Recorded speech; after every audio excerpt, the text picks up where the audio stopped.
சாதி ஒழிப்பை சமூக விடுதலை என தமிழகத்தில் களமாடி வரும் விடுதலை சிறுத்தைகள் கட்சியினர் தமிழர்களின் உரிமைகளுக்காகவும் ஒடுக்கப்பட்டோரின் விடுதலைக்காகவும் போராடி வருகின்றனர்.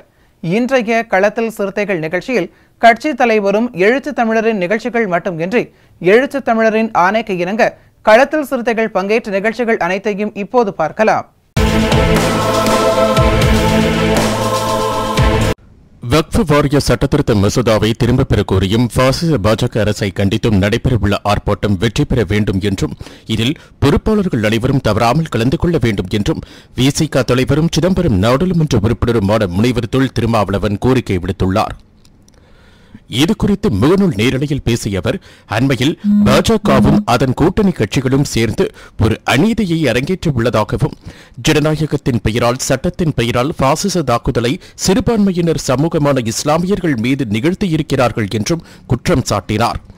நாடாளுமன்றத்தின் இரு அவைகளிலும் எதிர்க்கட்சிகளின் எதிர்ப்பிற்கு மத்தியில் வக்ஃப் வாரிய சட்ட திருத்தத்தை நிறைவேற்றிவிட்டு அந்த மகிழ்ச்சியில் கும்மாளம் அடிப்பதாகவும் இதனை எதிர்த்து விடுதலை சிறுத்தைகள் கட்சியின் சார்பில் உச்சநீதிமன்றத்தில் வழக்கு தொடர உள்ளதாகவும் அவர் தெரிவித்தார். மேலும் அனைத்து மாவட்ட தலைநகரங்களில் வக்ஃப் வாரிய சட்ட திருத்த மசோதாவை திரும்பப் பெற கோரியும் பாசிச பாஜக அரசை கண்டித்து வரும் 8ஆம் தேதி நடைபெறவுள்ள ஆர்ப்பாட்டம் வெற்றி பெற வேண்டும் என்றும் பொறுப்பாளர்கள் அனைவரும் தவறாமல் இந்த ஆர்ப்பாட்டத்தில் கலந்து கொள்ள வேண்டும் என்றும் விடுதலை சிறுத்தைகள் கட்சியின் தலைவரும் சிதம்பரம் நாடாளுமன்ற உறுப்பினருமான முனைவர் தொல் திருமாவளவன் கோரிக்கை விடுத்தார். அன்பார்ந்த தோழர்களே, என் உயிரின் உயிரான விடுதலை சிறுத்தைகளே, அனைவருக்கும் வணக்கம். நாளை மறுநாள் 8ஆம் தேதி தமிழ்நாடு முழுவதும் கண்டன ஆர்ப்பாட்டம் நடைபெற உள்ளது. அண்மையில் நாடாளுமன்றத்தின் இரு அவைகளிலும் நள்ளிரவுக்கு மேல் விடியற்காலை 2:30 அல்லது 3 மணி அளவில் வக்ஃப் சட்டத்தை பாஜக அரசு நிறைவேற்றியுள்ளது. பெரும்பான்மை அடிப்படையில் பாரதிய ஜனதாவும் அதனுடைய கூட்டணி கட்சிகளும் சேர்ந்து ஒரு அநீதியை அரங்கேற்றியிருக்கிறார்கள் என்றால் அது மிகையாகாது. ஜனநாயகத்தின் பெயரால் சட்டத்தின் பெயரால் பாசிச தாக்குதலை சிறுபான்மை சமூகமாக இருக்கிற இஸ்லாமியர்களுக்கு எதிராக நிகழ்த்தியிருக்கிறார்கள். நாடாளுமன்றத்தின் மக்களவையில் 232 பேர் எதிர்த்து வாக்களித்திருக்கிறார்கள். ஆதரித்தவர்கள் 288 பேர். 232 பேர் எதிர்ப்பு தெரிவிக்கக்கூடிய அளவுக்கு இந்த சட்டம் ஜனநாயகத்திற்கு புறம்பானது, அரசமைப்பு சட்டத்திற்கு எதிரானது என்பதை உணர்த்தும் வகையில் நடந்தேறியிருக்கிறது. அதேபோல மாநிலங்களவையில் 95 பேர் எதிர்ப்பு தெரிவித்து வாக்களித்திருக்கிறார்கள். 129 பேர் ஆதரவு தெரிவித்து வாக்களித்திருக்கிறார்கள். பெரிய இடைவெளி இல்லை. ஆதரவு தெரிவித்து வாக்களித்தவர்களின் எண்ணிக்கை என்பது எதிர்ப்பு தெரிவித்தவர்களின் வாக்குகளை விட மிக பெரும் அளவிலான எண்ணிக்கையாக இல்லை. ஆக இரு அவைகளிலும் கடுமையான எதிர்ப்பு எதிர்க்கட்சிகளிடையே எழுந்துள்ள நிலையிலும் கூட அவர்கள் அந்த சட்டத்தை நிறைவேற்றியிருக்கிறார்கள். நிறைவேற்றிவிட்ட மகிழ்ச்சியில் கும்மாளம் அடிக்கிறார்கள். இந்த சூழலில் அந்த சட்டம் செல்லாது என்று அறிவிக்க கோரி உச்சநீதிமன்றத்திலே வழக்கு தொடுக்க இருக்கிறோம். 2 நாட்களில் வழக்கு உச்சநீதிமன்றத்திலே தாக்கல் செய்யப்படும். அதே வேளையில் அனைத்து மாவட்ட தலைநகரங்களிலும் இந்த சட்டத்தை திரும்பப் பெற வேண்டும் என்றும் பாஜக அரசின் பாசிச தாக்குதலை கண்டித்தும் நாம் ஆர்ப்பாட்டங்களை நடத்த இருக்கிறோம். இந்த ஆர்ப்பாட்டம் வெற்றிகரமாக நடந்தேற வேண்டும். பொறுப்பாளர்கள் ஒவ்வொருவரும் தவறாமல் இதில் பங்கேற்க வேண்டும்.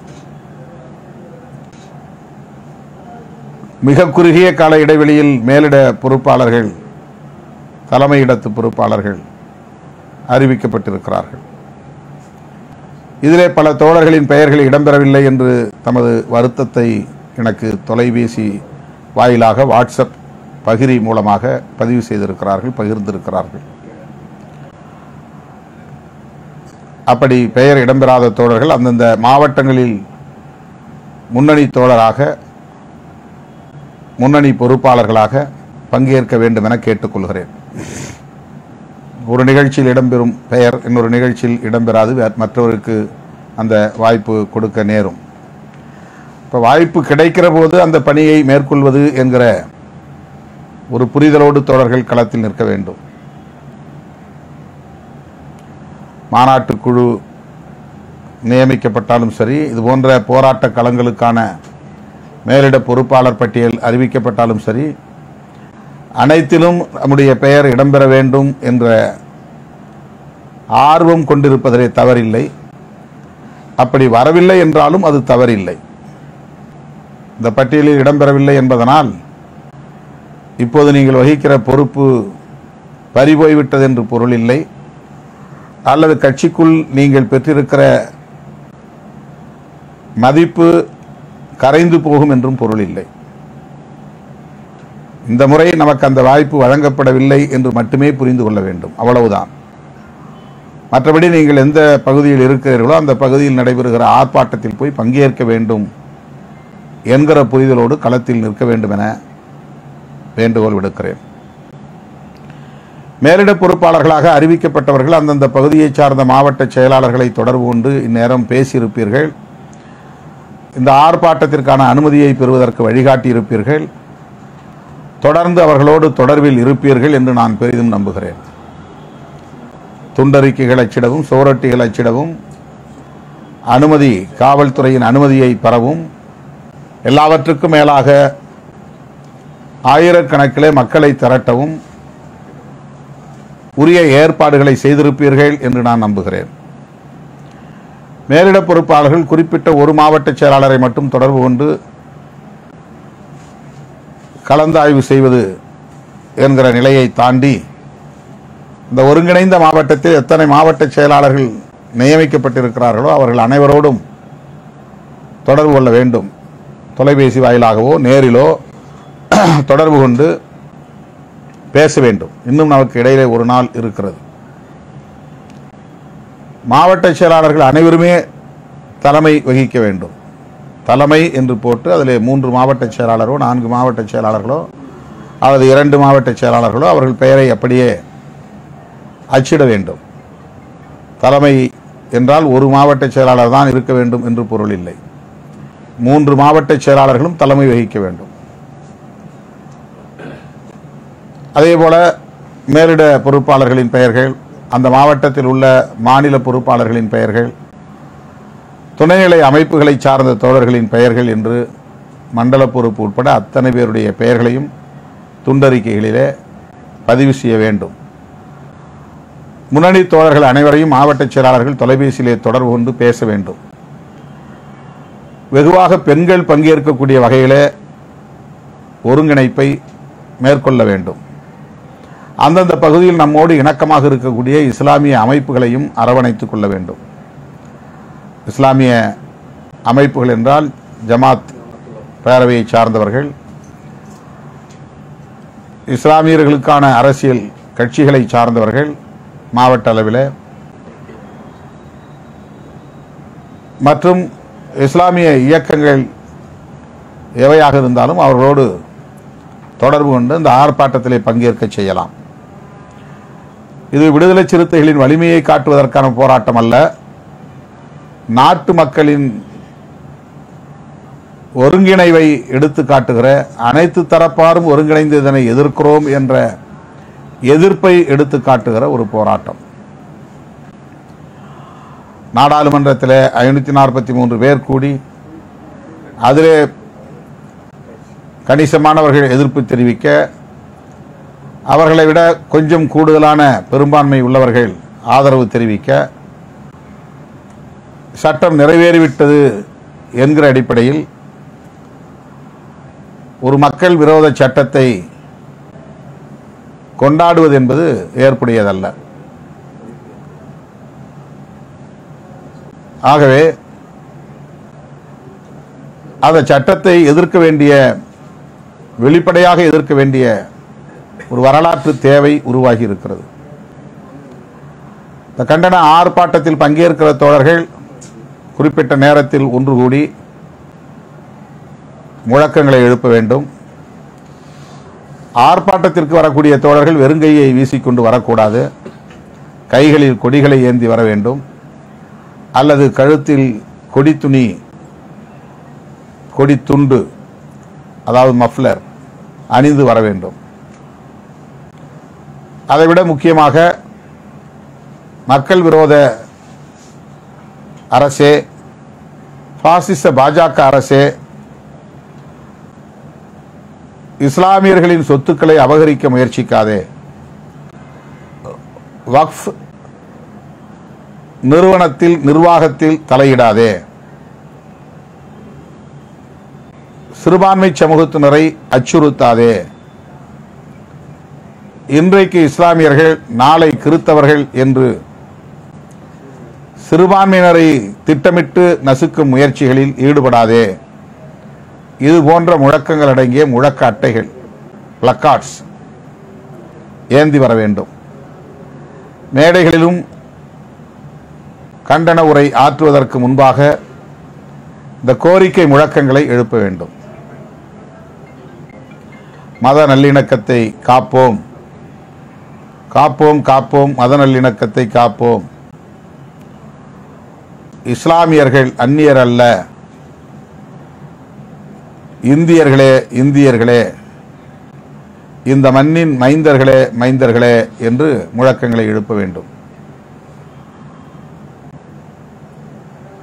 இஸ்லாம் மதத்தின் சொத்து நிர்வாகத்தில்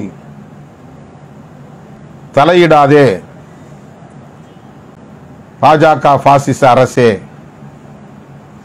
திரும்பப் பெறு திரும்பப் பெறு, வக்ஃப் சட்டத்தை திரும்பப் பெறு என்று தோழர்கள் கோரிக்கை முழக்கங்களை எழுப்ப வேண்டும். பிற மதங்களை சார்ந்தவர்களை எந்த வகையிலும் நாம் விமர்சனம் என்கிற பெயரில் முழக்கங்களை எழுப்பக்கூடாது. எல்லா மதங்களின் உணர்வுகளையும், அந்த மதத்தை சார்ந்தவர்களின் உணர்வுகளையும் நாம் மதிக்க கடமைப்பட்டிருக்கிறோம். அந்த மதத்தின் மீதான அல்லது மதம் போதிக்கிற கருத்துக்கள் மீதான பார்வை நமக்கு வேறுபடலாம், விமர்சனங்கள் இருக்கலாம், முரண்பாடுகள் இருக்கலாம். ஆனால் இஸ்லாம் மதத்தின் வாழ்வாதார உரிமைகளுக்காக குரல் கொடுக்கிற சூழலில் இந்து மதத்தை சார்ந்தவர்கள் சங்கடப்படும் வகையிலான எந்த கருத்தையும் தோழர்கள் முழக்கங்களாகவோ அல்லது உரைகளாகவோ எழுப்பக்கூடாது, பேசக்கூடாது.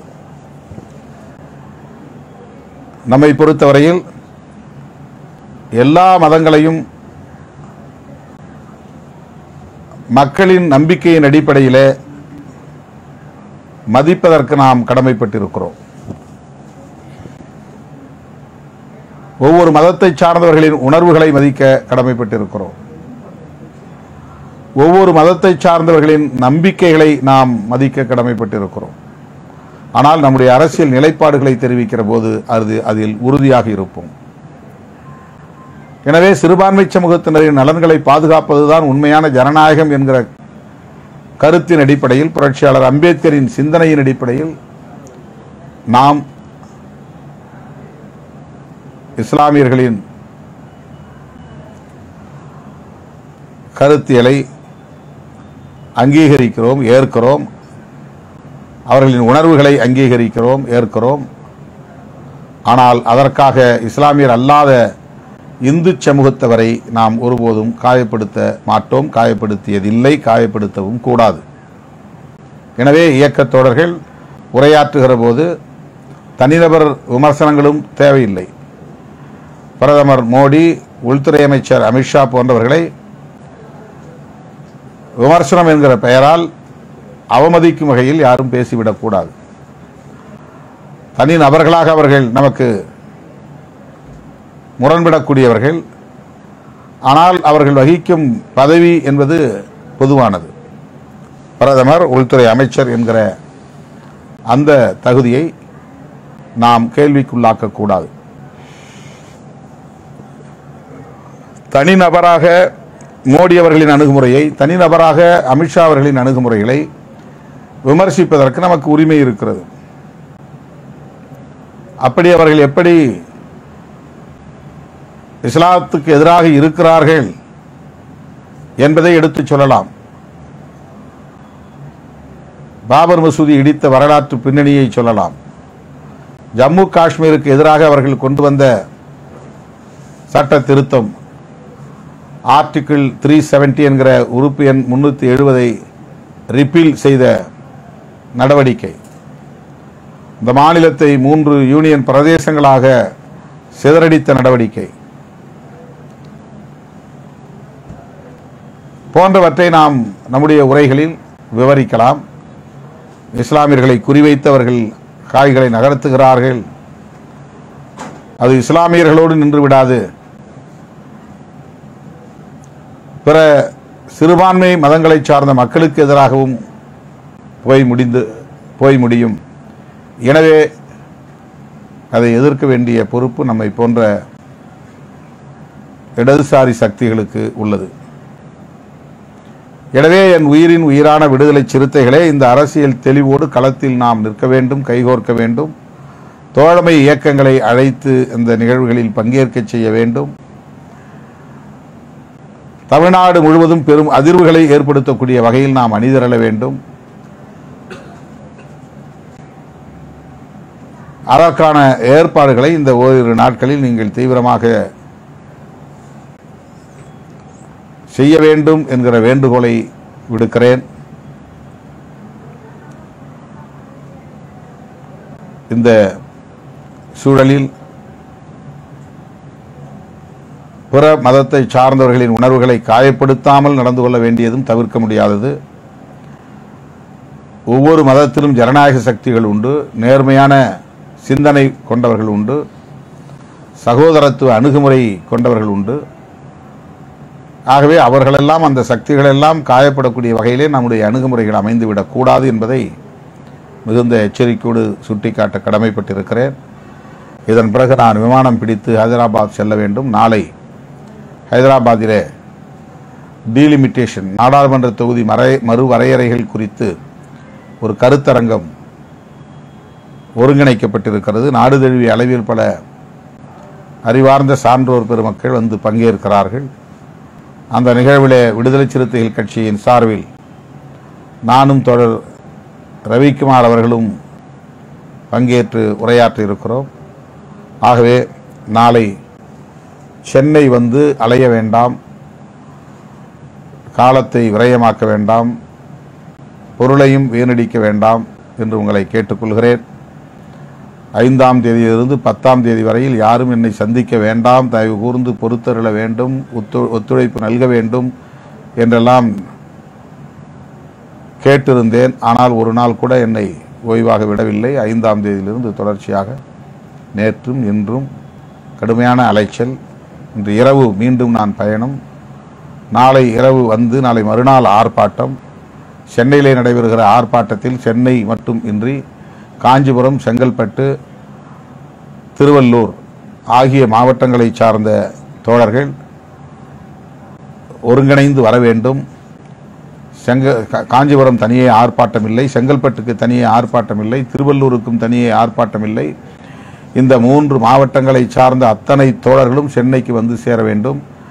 இந்த ஆர்ப்பாட்டம் மாலை நடைபெறுவதல்ல, காலையிலேயே எழுதி கொடுத்திருக்கிறார்கள். கொளுத்து வெயிலாகத்தான் இருக்கும், இருந்தாலும் பரவாயில்லை.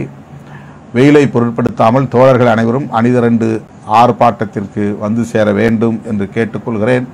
சென்னையில் நடக்கிறது. எனவே சென்னை மாவட்டத்தை சார்ந்த தோழர்கள் பங்கேற்றால் போதும் என்று கருதாமல் சென்னையை சுற்றியுள்ள காஞ்சிபுரம், செங்கல்பட்டு, திருவள்ளூர் ஆகிய மாவட்டங்களை சார்ந்த சிறுத்தைகளும் உரிய நேரத்திற்கு வந்து சேர வேண்டும். 9:30 மணிக்கெல்லாம் கிரிக்கெட் ஸ்டேடியம் அருகே சிவானந்தர் சாலை தொலைக்காட்சி நிலையத்திற்கு செல்லுகிற பாதை, அதை சிவானந்தர் சாலை என்று சொல்லுவார்கள். அந்த சாலை ஓரம் நம்முடைய ஆர்ப்பாட்டம் ஒருங்கிணைக்கப்படுகிறது. எனவே தோழர்கள் சரியாக 9:30க்கெல்லாம் அங்கே வந்து குவிந்து விட வேண்டும். 12 மணிக்கு நாம் ஆர்ப்பாட்டத்தை முடிக்க வேண்டும். இதற்கிடையிலே நாளைக்கே 8ஆம் தேதியே வேறு சில ஆர்ப்பாட்ட நிகழ்வுகளிலும் நான் சென்னையில் பங்கேற்க வேண்டியிருக்கிறது. எனவே எனது அருமை தோழர்களே, செங்கல்பட்டு மாவட்டத்தை சார்ந்த சிறுத்தைகளே, காஞ்சிபுரம் மாவட்டத்தை சார்ந்த சிறுத்தைகளே மற்றும் திருவள்ளூர் மாவட்டத்தை சார்ந்த சிறுத்தைகளே, தவறாமல் சென்னைக்கு திரண்டு வாருங்கள். நம்முடைய கடுமையான எதிர்ப்பை அரசின் கவனத்திற்கு எடுத்துச் செல்வோம். இந்த ஆர்ப்பாட்டம் ஒரு வரலாற்று முக்கியத்துவம் வாய்ந்த ஆர்ப்பாட்டம். நாடாளுமன்றத்தில் நான் ஆற்றிய உரையை நீங்கள் கேட்டிருக்கக்கூடும். இந்த நிகழ்வின், இந்த ஆர்ப்பாட்டத்தின் நோக்கம் நம்முடைய எதிர்ப்பை ஒருநிலைப்படுத்துவது, ஒருமுகப்படுத்துவது. எனவே தோழமை இயக்கங்களை சார்ந்தவர்களையும் அடையாளம் கண்டு அவர்களையும் அழைத்து வருவதற்குரிய அனைத்து முயற்சிகளையும் இயக்கத்தின் முன்னோடிகள், மாவட்ட செயலாளர்கள் உள்ளிட்ட மாநில, ஒன்றிய, நகர, பேரூர் அமைப்புகளை சார்ந்த அனைத்து நிர்வாகிகளும் தவறாமல் இதில் பங்கேற்க வேண்டும். வக்ஃப் வாரிய சட்டத்தை திரும்பப் பெற வலியுறுத்தி ஓங்கி உரத்து முழங்க வேண்டும். களத்தில் சந்திப்போம். அனைவருக்கும் நன்றி.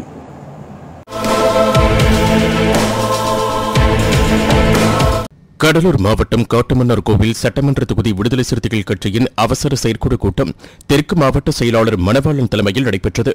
இக்கூட்டத்தில் சிறப்பு அழைப்பாளராக கட்சியின் முதன்மை செயலாளர் ஏசி பாவரசு கலந்து கொண்டு பேசினார். மேலும் கட்சி அங்கீகாரம் பெற்றதை கொண்டாடும் வகையில் வருகிற மே மாதம் 6ஆம் தேதி சிதம்பரத்தில் நடைபெறும் கூட்டத்தில் பெருமளவில் தொண்டர்களை திரட்டுவது, எழுச்சி தமிழரும் சிதம்பரம் நாடாளுமன்ற உறுப்பினருமான தொல் திருமாவை எழுச்சியோடு எப்படி வரவேற்பது, வருகிற ஏப்ரல் 8இல் வக்ஃப் வாரிய சட்டத்திற்கு எதிராக ஆர்ப்பாட்டம் நடைபெறுவது மற்றும் 14ஆம் தேதி புரட்சியாளர் சட்ட மாமேதை அம்பேத்கர் பிறந்த தினத்தை எவ்வாறு கொண்டாடுவது உள்ளிட்ட முக்கிய அம்சங்கள் குறித்து ஆலோசிக்கப்பட்டது. இந்நிகழ்வில் அமைப்பு செயலாளர் அப்துல் நாசர், மண்டல செயலாளர் ராஜ்குமார், தொகுதி துணை செயலாளர் சக்திவேல் ராவணன், வெற்றிவேந்தன், ஒன்றிய ஒருங்கிணைப்பு செல்வகுமார், சின்னையா சக்திவேல், ஒன்றிய செயலாளர் பகலவன், தென்னவன், நகர செயலாளர் நாகராஜன், திருநாவுக்கரசு, பொருளாளர் கேஸ்பபாலா மற்றும் வானமதேவி ராஜா, இளந்தமிழன், மகளிர் விடுதலை இயக்க செயலாளர் அமுதமொழி, உமாபதி, கீதா, கவிதா உள்ளிட்ட ஏராளமானோர் கலந்து கொண்டனர்.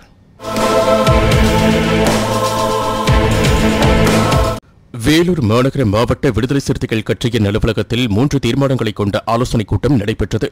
மாநகர மாவட்ட செயலாளர் பிலிப் தலைமையில் நடைபெற்ற ஆலோசனைக் கூட்டத்தில் மாவட்ட துணைச் செயலாளர்கள் இளங்கோ மற்றும் பிரேம்குமார், இஸ்லாமிய ஜனநாயக பேரவையின் மாநில துணைச் செயலாளர் ஜாஃபர், விவசாய அணி மாநில துணைச் செயலாளர் ரகு, அரசு ஊழியர்கள் ஐக்கிய பேரவையின் மாவட்ட செயலாளர் செல்வம் உள்ளிட்ட நிர்வாகிகள் கலந்து கொண்டு ஒன்றிய அரசு கொண்டு வந்துள்ள வக்பு வாரிய சட்டத்தை திரும்பப் பெற வேண்டும், வரும் 8ஆம் தேதி தலைமை தபால் நிலையம் அருகே மாபெரும் ஆர்ப்பாட்டம் நடத்த வேண்டும் உள்ளிட்ட பல்வேறு தீர்மானங்கள் நிறைவேற்றப்பட்டது. இந்த ஆலோசனைக் கூட்டத்தில் ஏராளமான கட்சி நிர்வாகிகள் மற்றும் ஆட்டோ சங்க நிர்வாகிகளும் கலந்து கொண்டனர். புதுக்கோட்டை மாவட்ட விடுதலை சிறுத்தைகள் கட்சியின் மேற்கு மாவட்ட பொறுப்பாளர்களின் ஆலோசனைக் கூட்டம் நமனசமுத்திரம் கிராமத்தில் நடைபெற்றது.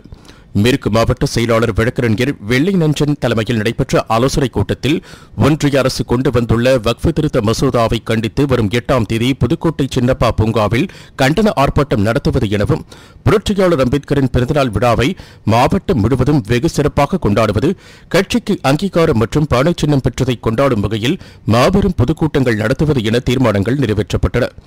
இந்நிகழ்வில் மாவட்ட துணைச் செயலாளர் திலீபன், ராஜா உள்ளிட்ட பலர் கலந்து கொண்டனர். புதுக்கோட்டை மேற்கு மாவட்டத்திற்கு உட்பட்ட மாவட்ட ஆலோசனை கூட்டம் புதுக்கோட்டை மேற்கு மாவட்டத்துக்கு உட்பட்ட நமனசமுத்திரத்தில் நடைபெற்றது. இந்த கூட்டத்தில் வருகின்ற 8ஆம் தேதி எழுச்சி தமிழர் அவர்கள் அறிவிப்புக்கு இணங்க வக்ஃபு வாரிய சட்டத்திற்கு எதிராக போராட்டம் நடத்துவதென்றும், அதேபோல வருகின்ற ஏப்ரல் 14 புரட்சியாளர் அம்பேத்கர் அவர்களுடைய பிறந்த நாளில் 1000 பேருக்கு மேலே அணிதிரண்டு புரட்சியாளர் அம்பேத்கர் சிலைக்கு மாலை அணிவிக்கும் நிகழ்ச்சியும், அதற்கு அடுத்ததாக வருகின்ற ஏப்ரல் மாதத்திற்கு மேலாக புரட்சியாளர் அம்பேத்கர் அவர்களுடைய கொள்கையை ஏற்று தலைவர் திருமாவளவன் அவர்களுடைய போராட்டத்திற்கு கிடைத்த வெற்றியாக நடைபெற இருக்கின்ற அந்த தேர்தல் வெற்றி விழா பொதுக்கூட்டத்தை ஒருங்கிணைந்த புதுக்கோட்டை மாவட்டத்தின் சார்பில் நடத்துவதென்று ஒருமனதாக இன்றைய தினம் கலந்தாய்வு செய்யப்பட்டு மேற்கண்ட கோரிக்கைகள் அனைவருக்கும் அந்த கோரிக்கைகளுக்கு ஆதரவாக இந்த கூட்டத்தில் முடிவு செய்யப்பட்டது என்பதை தெரிவித்துக் கொள்கின்றேன்.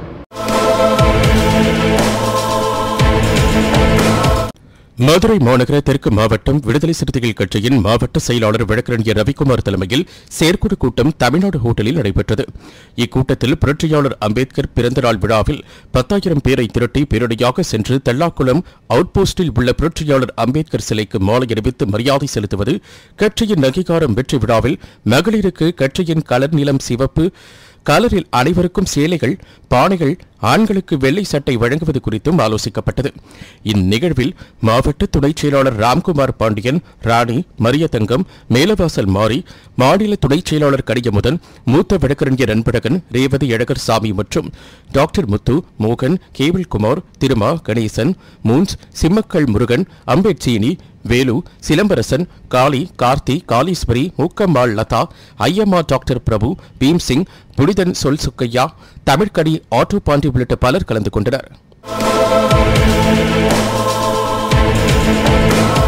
திருவாரூர் மாவட்டம் கோட்டூர் கிழக்கு ஒன்றியத்தில் தாமரைப்பள்ளம் கிராமத்தில் 26 ஆண்டுகள் சாலை வசதி இல்லாத பகுதிக்கு சாலை அமைக்க போராடி சாலை வசதி ஏற்படுத்தி தந்த விடுதலை சிறுத்தைகள் கட்சியின் மருத்துவர் அணி மாநில செயலாளர் மருத்துவர் தாமரையாருக்கு பாராட்டு விழா மற்றும் கட்சிக்கு தேர்தல் அங்கீகாரம் பெற்றதுக்கு எழுச்சி தமிழருக்கு பாராட்டு விழா கோட்டூர் கிழக்கு ஒன்றிய பொறுப்பாளர் ஆண்டனி தலைமையில் திருவாரூர் மைய மாவட்ட செயலாளர் தங்க தமிழ்ச்செல்வன் முன்னிலையில் நடைபெற்றது. இந்நிகழ்ச்சியில் செருவாமணி முகாம் அமைப்பாளர் மதியழகன், நாகை நாடாளுமன்ற தொகுதி செயலாளர் என்ற இடி முரசு, முன்னாள் மாவட்ட செயலாளர் வடிவழகன், தொழிலாளர் விடுதலை முன்னணி அச்சுத மேனன், ஆவண காப்பாளர் ஜெகன் ஜோதிபாஸ், மகளிர் விடுதலை இயக்க நிர்வாகிகள் முத்தமிழ்ச்செல்வி, மகேஸ்வரி, சுகன்யா, மாவட்ட அமைப்பாளர்கள் சுந்தர பாண்டியன், பாக்கியராஜ், சுதாகர், மாவட்ட துணை அமைப்பாளர்கள் சீமா மகேந்திரன், பொன் பெத்தையன், இளையராஜா, ஒன்றிய நகர செயலாளர்கள் ஈவேரா, நீட்டாமங்கலம் புதியவன், மண்ணை கிழக்கு பொறுப்பாளர் தாமரை செல்வன், தலைஞாயிறு ஒன்றியம் புரட்சி வளவன் உள்ளிட்ட நிர்வாகிகள் பலர் கலந்து கொண்டனர். திருவாரூர் மைய மாவட்டம் கோட்டூர் கிழக்கு ஒன்றிய செயலாளர் தம்பி அந்தோனி அவர்களுடைய தலைமையிலும் மருத்துவர் அணி மாநில செயலாளர் மருத்துவர் தாமரையார்கள் அவர்களுடைய முன்னிலையிலும் கோட்டூர் கிழக்கு ஒன்றியத்தின் சார்பில் தாமரைப்பள்ளம் கிராமத்தில் கட்சிக்கு அங்கீகாரம் பெற்று தந்த எழுச்சி தமிழர் அவர்களுக்கு பாராட்டு விழாவும், இந்த கிராமத்திற்கு சாலை வசதி செய்த கோரி 25 ஆண்டு காலம் போராடிய மருத்துவர் தாமரையார் அவர்களுக்கும் பாராட்டு விழா நடைபெற்றது. இந்த பாராட்டு விழாவில் கட்சியினுடைய மாநில, மாவட்ட, ஒன்றிய, நகர முகாம் நிர்வாகிகள் எல்லாம் கலந்து கொண்டார்கள்.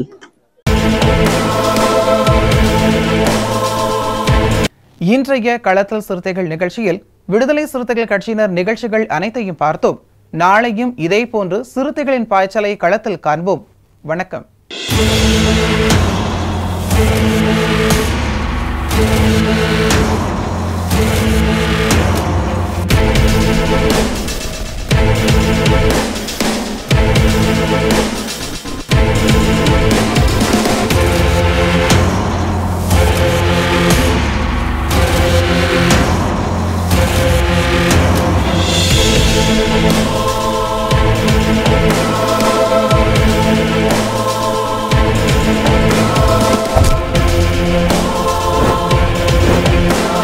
உயிரின் உயிரான விடுதலை சிறுத்தைகளே,